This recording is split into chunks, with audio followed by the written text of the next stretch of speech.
नुकत्याच झालेल्या निवडणुकीनंतर सोलापुरातून महाराष्ट्र विधानसभेवर भारतीय जनता पार्टीचे तब्बल 5 आमदार निवडून आलेले आहेत आणि त्यात 2 अनुभवी आहेत, म्हणजे विजय सिंह देशमुख आणि सुभाष देशमुख हे दोन्ही अनुभवी आहेत. दोनदा विजय देशमुख तर 5 वेळा निवडून आलेले आहेत. जर मंत्री देण्याबाबत भारतीय जनता पार्टीने काही निकष ठरवले असतील तर आमदारांची संख्या तुलना त्याच्यामध्ये तरी एक आमदार सोलापूरचा मंत्री झाला पाहिजे, त्या मुद्द्यावरही घेतलं नाही. अनुभवी माणूस पाहिजे, त्या मुद्द्यावर विजय देशमुख अनुभवी होते, सुभाष देशमुख अनुभवी होते, त्यांनाही घेतलं नाही. त्याची कारणं निश्चित शोधावी लागतील आणि आम्ही आमच्या पद्धतीने अनुमान काढलेला आहे. कारण मागच्या वेळेला हे दोघांनाही आमदार केल्यानंतर, मंत्री केल्यानंतर दोघांमध्ये शहर आणि जिल्ह्याच्या विकासासाठी जो समन्वय असायला हवा होता तो दिसला नाही. उलट नाराजीच दिसून आली. लोकांनी यांच्या विरोधामध्ये विरोधी पक्षांनी असू द्या किंवा नागरिकांनी सुद्धा टीका टिप्पणी केली. महानगरपालिकेच्या माध्यमातून शहराचे आणि जिल्हा समन्वय समितीच्या मार्फत जे जिल्ह्याचे प्रश्न सोडवायला पाहिजे शासकीय यंत्रणेचे, ते सोडवण्यामध्ये तितकंसं यश आलं नाही. पण असो तरी देखील सोलापूरचे तत्कालीन प्रश्न, काही प्रश्नावरती तत्काल निर्णय होत होते, ते होणार नाहीये. जर नवीन युवा नेतृत्वाला वाव द्यायचा होता तर देवेंद्र कोटे सारखा उमदा माणूस इथं होता, आमदार, त्याला यायचं होतं. कल्याण शेट्टी सारखे अनुभवी 2री टर्म 3री टर्म निवडून आलेला व्यक्ती आहे. जिल्ह्यात निधी कसा आणावा, जिल्ह्याची अगदी बारीक सारीक माहिती त्यांना झालेली आहे आणि आगामी स्थानिक स्वराज्य संस्थांच्या निवडणुका म्हणजे जिल्हा परिषद, महापालिका या दृष्टीने ते अत्यंत सक्षम आहेत.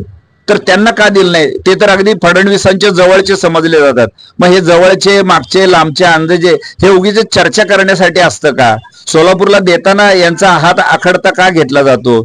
आणि भारतीय जनता पार्टीच्या बाबतीत एक पाहायला मिळतं की ते सोलापूरकरांना गृहीत धरतात. म्हणजे उमेदवार कोणी द्या, राम सातपुते सारखा उमेदवार खासदारकीला दिला, कधी चर्चा नाही, काही नाही, अचानक नाव आणलं गेलं. असंच आमदारकीच्या वेळेला काही नावं आणली गेली, कुठल्या जागा हव्यात त्या घेतल्या नाहीत, नको त्या म्हणजे ज्या लोकांच्या अपेक्षा होत्या त्या जागा सोडून दिल्या मित्र पक्षाला. असं सारं एक गृहीत धरून वरच्या पातळीवर विशेषतः फडणवीस आणि चंद्रकांत दादा किंवा जे प्रदेशाध्यक्ष होते भाजपचे, या सर्वांनी मिळून सोलापूरला गृहीत धरलाय का, असे एक सोलापूरकरांत नाराजी आली. आता तुमचा प्रश्न होता की काय दिलं गेलं नसावं, तर मी मगाशी सांगितलं की या दोघांचा अनुभव, दोन्ही देशमुखांचा अनुभव कदाचित पक्ष नेतृत्वाला पटलेला नसावा. आणखीन एक सांगतो की काँग्रेस राजवटीमध्ये किंवा याआधी एकदा युती सरकार होतं भाजप शिवसेनेचं, तब्बल 9 कॅबिनेट सोलापूर जिल्ह्यातले असल्यासारखे होते. म्हणजे 4 मंत्री होते, काही जणांना अशा समित्या मिळाल्या होती की त्याला कॅबिनेट मंत्र्याचा दर्जा होता वगैरे. आणि मागच्या बॉडीमध्ये विजयसिंह मोहिते पाटील असतील, सुशील कुमार शिंदे असतील, ही नावं अशी होती की मंत्रिमंडळाची यादी करताना बाय डिफॉल्ट ही नावं असायचीच मंत्रिमंडळामध्ये. इतकं त्यांचं एक राजकीय वजन होतं, त्यांना डावलून मंत्रिमंडळ असं विचारच होऊ शकत नव्हता. इतकं त्यांनी स्वतःचं एक निर्माण केलं होतं, काय अस्तित्व निर्माण केलं होतं. विद्यमान या 5 जणांनी आपलं अस्तित्व अशा पद्धतीने का निर्माण केलेलं नाहीये? त्यांना आपली ही ताकद त्यांनी जिल्ह्याच्या माध्यमातून आपल्या प्रदेश अध्यक्षांना दाखवून दिली पाहिजे, प्रदेश भाजपला दाखवून दिली पाहिजे.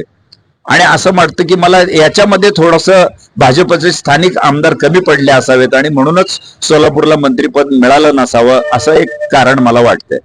अजित पवारांनी तर 2.5 वर्षानंतर फेरबदल होतील असं सांगितलंय. हे कसं असतंय, लोणी लावायचं असतंय, काही होत नसतं असं 2.5 वर्षात. साध्या समित्या सुद्धा निवडल्या जाणार नाहीत.